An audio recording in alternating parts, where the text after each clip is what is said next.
আসসালামু আলাইকুম রহমতুল্লাহি অবরকাতুহু। সম্মানিত দর্শক, অবস্থা দৃষ্টে মনে হচ্ছে জামাতের মধ্যে ভীষণ রকম অস্থিরতা বিরাজ করছে। জামাতের যে সকল নেতৃবৃন্দ রয়েছেন, পার্লামেন্টে যাচ্ছেন, তাদের কারো মুখে হাসি নেই। জামাতের প্রায় সব নেতা, সেটা জামাতের সভাপতি ধরেন, সহসভাপতি ধরেন, যেগুলোকে তারা আমির বলেন, নায়েবে আমির বলেন, তাদের চেহারা ছুড়ে দেখেন। জামাতের যিনি সেক্রেটারি জেনারেল মিয়া গোলাম পরোয়ার, তাকে দেখেন। জামাতের সেলিম উদ্দিন সাহেব আছেন, হামিদুর রহমান আজাদ আছেন, ডক্টর মাসুদ আছেন। তো তাদের চেহারা সুরতের বাইরে জামাতে গত ২ বছরে যে সমস্ত লোককে সামনে এনেছে, সেটা আমি নাম বললাম না, আপনারা জানেন যে এই মুখগুলো, চেহারাগুলো আমরা কখনো দেখিনি। তাদের কারোরই মুখে ন্যূনতম হাসি নেই, এবং তারা যে সকল কথাবার্তা বলছেন সে সকল কথাবার্তার মধ্যে ইংরেজিতে যেটিকে বলা হয় কনসিস্টেন্সি, ধারাবাহিকতা, সেই ধারাবাহিকতা লক্ষ্য করা যাচ্ছে না। এবারে তাদের যে সকল প্রক্সি সংগঠন রয়েছে, যেমন প্রেস ক্লাবে কিছু সংগঠন সেই আওয়ামী লীগ জমানাতে তারা অনুষ্ঠান করতেন, অদ্ভুত অদ্ভুত নাম। আমি এগুলো বলে কাউকে ছোট করব না, এর কারণে প্রায় সবার সঙ্গে আমার একটা ব্যক্তিগত সম্পর্ক, মানে সামাজিক সম্পর্ক ছিল। তাদেরকে রাস্তায় দেখি কারো মুখে হাসি নেই। তাদের আরও অনেক প্রক্সি টিম ছিল, এখনও আছে। যে প্রক্সি টিমের একটা অংশ বিএনপির সঙ্গে ছিল, প্রক্সি টিমের একটা অংশ আওয়ামী লীগের সঙ্গে ছিল এবং আছে, বিএনপির সঙ্গে ছিল এবং আছে। তারপর সচিবালয়, সেনাবাহিনী, কোর্ট কাছারি থেকে শুরু করে সব জায়গাতেই তারা এজেন্ট, প্রক্সি এবং পেইড এজেন্ট, এগুলো তারা খুব সুকৌশলে দীর্ঘদিন ধরে এই রিক্রুটমেন্টে তারা চলে আসছে। তো যতটুকু আমি চিনি এবং জানি, কোথাও তাদের কেউ এই মুহূর্তে স্বস্তির মধ্যে নেই। একেবারে সাম্প্রতিক সময় তাদের যে বন্ধুত্ব, তাদের যে অ্যালাইনমেন্ট, সেটি তারা তৈরি করেছে এনসিপির সঙ্গে। এনসিপিকে তারা মূলত চেয়েছিল যে সরকার এনসিপি, মানে এনসিপি সরকার গঠন করুক, ডক্টর মোহাম্মদ ইউনূসের নেতৃত্বে প্রধান বিরোধী দল জামাত থাকুক, আর বিএনপি থাকুক তৃতীয় বৃহত্তম দল, এবং এরকম একটা ম্যাটিকুলাস ডিজাইন তারা বাস্তবায়ন করার চেষ্টা করেছিল। তাদের দ্বিতীয় অপশন ছিল জামাত ক্ষমতায় থাকবে, এনসিপি বা বিএনপি যে কেউ দ্বিতীয় বৃহত্তম দল হবে। তাদের একেবারে তৃতীয় এবং সর্বশেষ যে প্রচেষ্টা, সেটা ছিল যে কোনো মূল্যে নির্বাচনটিকে পিছিয়ে দেওয়া, ১ বছর, ২ বছর, ৩ বছর, ৪ বছর, এবং ডক্টর মোহাম্মদ ইউনূসের জমানাকে টেনে নিয়ে যাওয়া। কিন্তু এই ঘটনার সঙ্গে আন্তর্জাতিক চক্র জড়িয়ে যায়, বিশেষ করে আমেরিকা।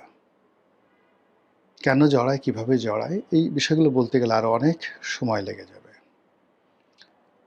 মূলত বাংলাদেশে যে উগ্রবাদের রমরমা ভাব, যে সমস্যাটা মিশরে হয়েছিল মুরসির জন্যে, অর্থাৎ দীর্ঘদিন পরে মুরসি যেভাবে ক্ষমতায় এলো, ক্ষমতা আসার সঙ্গে সঙ্গে মুরসির যারা লোকজন, মুসলিম ব্রাদারহুড, তারা চাইল সেনাবাহিনীটাকে ভেঙে দেওয়ার জন্য, মিশরের সেনাবাহিনী। এবং অবাক করার ব্যাপার হলো যে আমাদের দেশের সেনাবাহিনী যতটা না জনপ্রিয়, তার চেয়ে ১০০ গুণ কিন্তু মিশরের সেনাবাহিনী ভীষণ রকম জনপ্রিয়। সেখানে যারা শীর্ষ পর্যায়ে ক্ষমতায় এসেছে তাদের কথা আলাদা।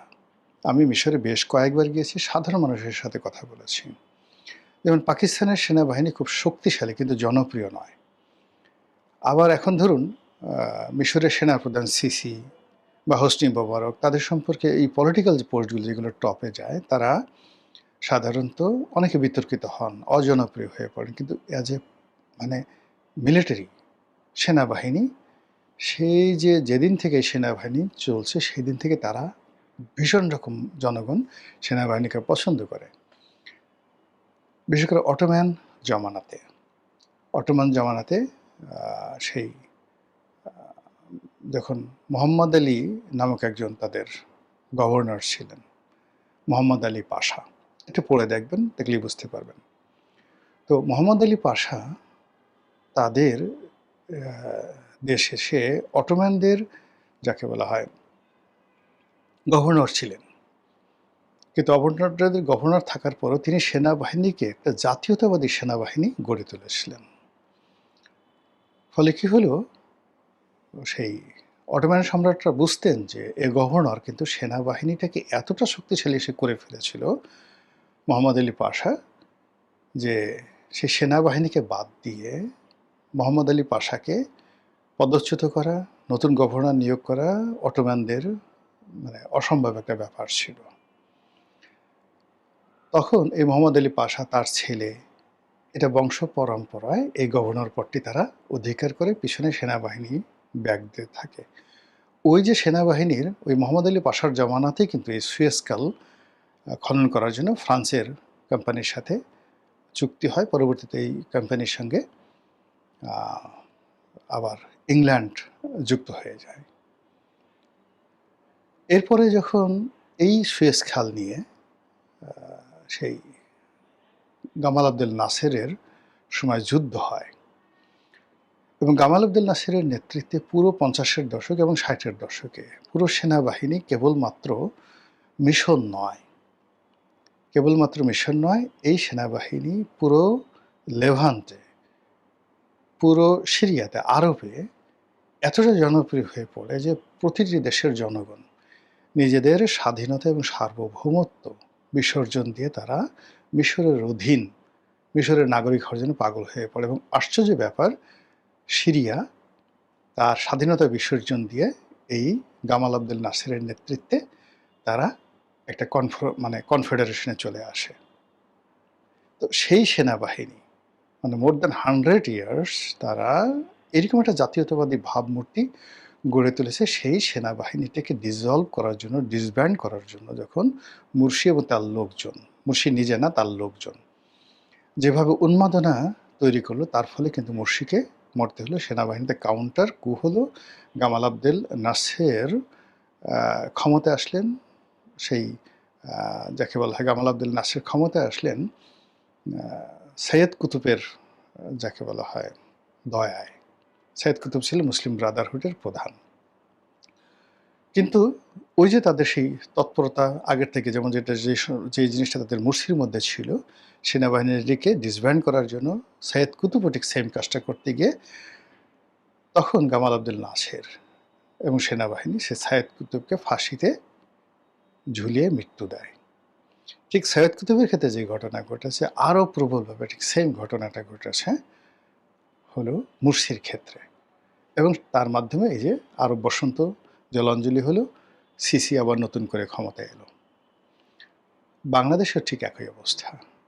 বাংলাদেশে এই যে দেখেন, জুলাই আগস্ট বিপ্লব হলো একটা বিরাট শক্তি, তারা পুলিশকে টানাবে, পুলিশকে মারবে এবং সেনাবাহিনী আক্রমণ করবে, ক্যান্টনমেন্ট উড়িয়ে দেবে, সেনাপ্রধানকে বাপমা তুলে গালাগালি করবে, থাপড়াইয়া গালের পট্টি খুলে ফেলবে, দাঁত খুলে ফেলবে ইত্যাদি নানা রকম কথাবার্তা বলার ফলে কি হলো, বাংলাদেশের যে দক্ষিণপন্থী যে রাজনীতি, সেই রাজনীতি সম্পর্কে সেনাবাহিনীর মধ্যে একটা আতঙ্ক ছড়িয়ে পড়লো, বিরক্তি ছড়িয়ে পড়লো। আমি এই পর্যন্ত আগালাম, এরপরে আর আগালাম না। তো এই যে সেনাবাহিনীর সঙ্গে কূটনৈতিক চ্যানেলে, মিলিটারি চ্যানেলে, দুটো চ্যানেলে তাদের সঙ্গে পাকিস্তানের সম্পর্ক আছে, ভারতের সম্পর্ক আছে, আমেরিকারও সম্পর্ক আছে। তো সেই আমেরিকার যে সম্পর্কটি রয়েছে, সেই সম্পর্কটি এই সময়টাতে এমন একটা পর্যায়ে চলে আসে যারা একটা সময় এই দক্ষিণপন্থী রাজনীতিবিদদেরকে সামনে নিয়ে এসেছিল, অনেকটা লিবারেল হয়েছিল, তারা হঠাৎ করে 180 ডিগ্রি অ্যাঙ্গেলে উল্টে যায়, বিশেষ করে প্রথম আলো এবং ডেইলি স্টারে আগুন লাগানোর ঘটনার পর। তারপরে সব কিছু নাটকীয়ভাবে ঘটতে থাকে।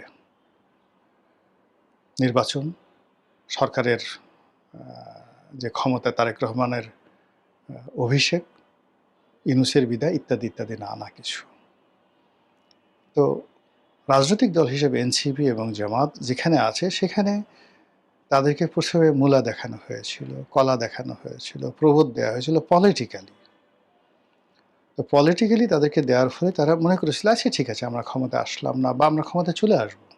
তাদেরকে নির্বাচনে আনা হয়েছিল, আজকের যে অবস্থা তৈরি হয়েছিল এটা যদি তারা আগে বুঝতে পারতো তাহলে হয়তো নির্বাচনে তারা অংশগ্রহণ করতো না বা নির্বাচন বাধা দেওয়ার চেষ্টা করতো। এবং ওই সময়টাতে তারা যদি এই দুটো কাজের একটা কাজ করতো, নির্বাচন বাধা দেওয়ার চেষ্টা করতো এবং নির্বাচনে অংশগ্রহণ না করতো, তাহলে তারেক রহমান সাহেবের পক্ষে দেশে আসা সম্ভব ছিল না, ইলেকশন করা সম্ভব ছিল না। কিন্তু সামহাউ ডিপ্লোম্যাটিক চ্যানেলে সেটি ইউনূস সাহেবের মাধ্যমে হোক, আমেরিকার মাধ্যমে হোক, ইউর মাধ্যমে হোক, তাদেরকে যে ধোঁকা দেওয়া হয়েছে, তাদেরকে আশ্বাস দেওয়া হয়েছে, বিভিন্ন জিনিস এর ব্যাপারে তাদেরকে বলা হয়েছে, what ever maybe in details আমরা ওইভাবে তো বলা যাবে না, যে জিনিসটা হলো যে আন্দাজ করা যায় যেটি, তারা নির্বাচনে অংশগ্রহণ করেছে যাতে মানে আমরা আন্দাজ করতে পারি বাইরে থেকে যে তাদেরকে বলা হয়েছে নির্বাচন হবে, বিএনপি জ্যেষ্ঠাটা রাম ধরা খাবে, ডাজ নট ম্যাটার, তোমরাই ক্ষমতায় আসবে, ইট মে বি প্রথম। দ্বিতীয়ত তোমরা দ্বিতীয় হবে কিন্তু সরকারের একটা অংশ হবে, এবং তোমাদের যে সকল এস্টাবলিশমেন্ট আছে গত 2 বছরে তোমরা যা কিছু করেছো এই সব কিছু অক্ষত থাকবে, ইত্যাদি ইত্যাদি নানা রকম 1 2 3 4 5। কিন্তু দেখা গেল নির্বাচনের ফল যেদিন ঘোষিত হলো সেই দিন থেকে যে জামাতের বিপর্যয়, সেই বিপর্যয় জ্যামিতিক হারে বেড়েই চলেছে। এবং উপরে মাঝে মধ্যে ক্ষণে ক্ষণে জামাতের মানে শরীরে মলম দেওয়ার চেষ্টা করা হচ্ছে, জামাতকে পুলিশ করার চেষ্টা করা হচ্ছে, তাদেরকে আশ্রয় প্রশ্রয় দেওয়ার চেষ্টা করা হচ্ছে, কিন্তু কেমন যেন মানে সেই এক ভদ্রকার একটা জিকির আছে না, ডিজে জিকির, যে মহব্বতের দিয়ে খালি সকাল বিকাল সামনে পিছনে টানাটানি করো। তো ওইরকম জামাতের সভাপতিও সংসদে বারবার বলেছেন যে আমাদেরকে সময় পেলে আপনারা কুচি কুচি করে কাটবেন, কুচি কুচি করবেন, আবার একটু পরে আপনি মহব্বতের বাণী ছড়াবেন, সেটা হয় না। প্রধানমন্ত্রীর সঙ্গে তাদের সাম্প্রতিক সময় দেখা হয়, কথা হয়, প্রধানমন্ত্রী নিজে তার দপ্তরে জামাতের সভাপতিকে ডাকছেন, কিন্তু প্রতিটি নির্বাচনী এলাকাতে যেখানে যেখানে জামাত প্রার্থী দিয়েছিল সেখানে এবং যেখানে যেখানে জামাত বিজয় হয়েছে সেখানে সব জায়গাতে জামাতের উপর স্থানীয় বিএনপির নেতাকর্মী তো আছে, তার সঙ্গে সঙ্গে আওয়ামী লীগের লোকজন যেভাবে উৎপত্তি আছে, ফলে বাংলাদেশের 3টি সংসদীয় আসন, 500টির উপরে বেশি উপজেলা, প্রত্যেকটি ইউনিয়ন ধীরে ধীরে ধীরে ধীরে জামাতের জন্য গহীন অরণ্যে পরিণত হচ্ছে, জামাতের জন্য এটি ভয়াবহ মৃত্যুকূপে পরিণত হচ্ছে। জামাত বুঝছে যে তারা একটা ট্রায়াঙ্গেল, সেই বারমুদা ট্রায়াঙ্গেলের মধ্যে পড়ে গেছে, এবং এই প্রবলেমটা এখন যে অবস্থাতে আছে আপনি দেখবেন আগস্ট সেপ্টেম্বরে গিয়ে এটি আরও মারাত্মক আকার ধারণ করবে, এবং সেক্ষেত্রে জামাত প্রতিটি পক্ষের কাছেই তারা অগ্রহণীয় হয়ে পড়বে, অবিশ্বস্ত হয়ে পড়বে, এবং প্রায় সকল মানুষের আক্রমণ, তুচ্ছ-তাচ্ছিল্য এবং ঘৃণার কারণ হয়ে দাঁড়াবে। তো জামাত এই জিনিসগুলো যে হবে জামাতের জন্য, জামাত মনে করছে যে এজন্য তাদের কোনো দোষ নেই, সব দোষ বিএনপির, সব দোষ তারেক রহমান সাহেবের, সব দোষ ডক্টর মোহাম্মদ ইউনূসের। তো কাজেই তারা একটা নতুন করে স্বপ্ন দেখছে, নতুন একটা আন্দোলন, নতুন একটা গণ অভ্যুত্থান, নতুন একটা পরিবেশ পরিস্থিতি তৈরি করে ক্ষমতায় যাওয়া, ক্ষমতার কাছাকাছি থাকা অথবা ক্ষমতার অংশীদার হওয়া, এই 3টির বিকল্পের বাইরে তারা কোনো কিছু চিন্তা করতে পারছে না। কিন্তু এখন যেভাবে তাদের রাজনৈতিক অবস্থা, অর্থনৈতিক অবস্থা, সামাজিক অবস্থা, শরীর স্বাস্থ্য, মন, মানসিকতা সব মিলিয়ে যেগুলোকে মানে ক্রমশ নিম্নগামী হচ্ছে, ডেটোরিয়েট, কেবলই মাত্র এগুলোর অবদমিত হচ্ছে, ধ্বংসপ্রাপ্ত হচ্ছে। এভাবে যদি অব্যাহত থাকে তাহলে জামাতের অস্তিত্ব নিয়ে একটা সময় টান পড়বে। এই কারণে আপনি লক্ষ্য করবেন যে জামাতের কথাবার্তায় ধারাবাহিকতা নেই, তাদের মধ্যে অস্থিরতা আছে, তাদের মন খারাপ, এবং তাদের A B C D E F G H এই যে প্রক্সি টিমগুলো রয়েছে, প্রত্যেকটা টিম রাত দিন পরিশ্রম করছে সরকারের বিরুদ্ধে ন্যারেটিভ তৈরি করার জন্য, তারেক রহমান সাহেবকে পচিয়ে দেওয়ার জন্য।